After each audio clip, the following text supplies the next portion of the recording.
This is, as you know, the first panel of a series presented every day until Monday. Some people say this is really, there is a French touch regarding what we call the VFX.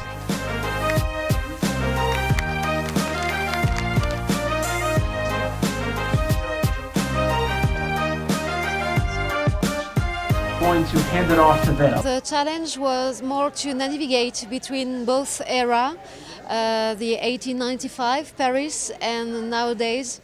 So we helped in recreating a CG environment of Paris, of iconic place like Montmartre, Sacré-Cœur, Eiffel Tower, and also to make the bridge, emotional bridge between the two eras that are not a narrative device, but also somewhere where you have the emotion or the transmission of what the characters are looking for. We do great our job when nobody sees that we are doing any job on it. It was actually a choice from the beginning to go location-based and to actually have enough extras and to invest a lot in the locations, in the costumes, in the set design. But VFX came in when it came to enhancing that and making it fit bigger and retranscribing the urgency of the situation at the time. So our work was to enhance that and to make it more. And that's mainly the focus that we took. It was not driven by budget because the budget that I actually injected into VFX was meant to have some key shots, some key moments that they could not achieve. But they did invest a lot in actual locations and people, and they did a lot to actually have a practical basis that the director could work with. And that was pretty important for him, for the actors as well, to be able to interact with something that actually existed. One of the things that people that actually came from, that lived through that time in Kabul were surprised with were that we had it all shot in Morocco and made it feel like actual Kabul. And that's one of the things that they actually found to be very true to life, is the war zone atmosphere and having planes flying by, having smoke plumes, having the mountains around the city. And I think that's one of the biggest challenges that we had, is small details that actually tied it all together and made it feel like it was 2021 Kabul. The movie at the end is more close to the book, the original book, than the movie. And the artistic direction from Yann was, I want the audience to shrink with Jean Dujardin. And so we were not going, to make tiny images and shallow depth of field to make believe that he was tiny. So it was important in the work, the set work, the VFX work and everything, that everything is going down with him. And it goes to the extent that Jean was shot with a camera with a big sensor, whereas all the tiny parts and the tiny sets were shot with a camera with a smaller sensor. So you have a more corresponding depth of field. In terms of VFX, this was a nightmare for many reasons to make them match, but here it is. He wanted something really realistic, and that's why we shot the set, because we could have done them in CG, but he wouldn't have given the same, look and how it goes.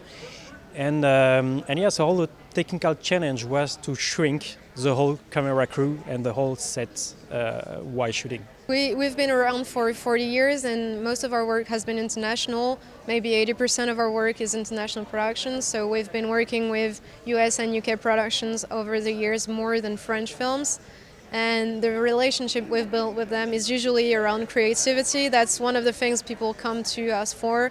It's just they have an idea, they're not too sure how to make that work.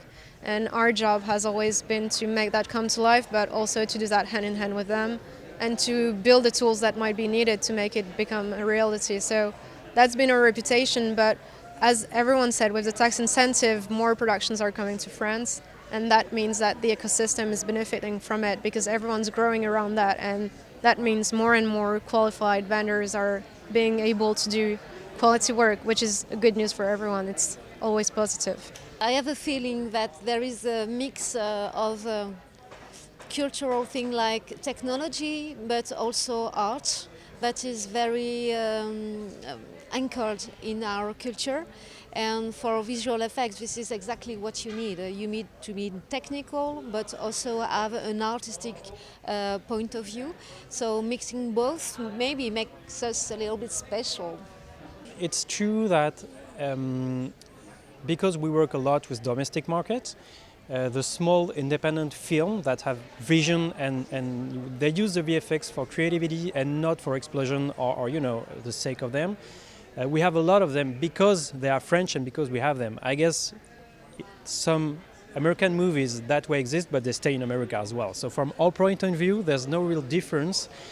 And when you have big French movies, you know, period movies or science fiction movies, well, you have the same type of effect. I think it's more story-driven than culture-driven.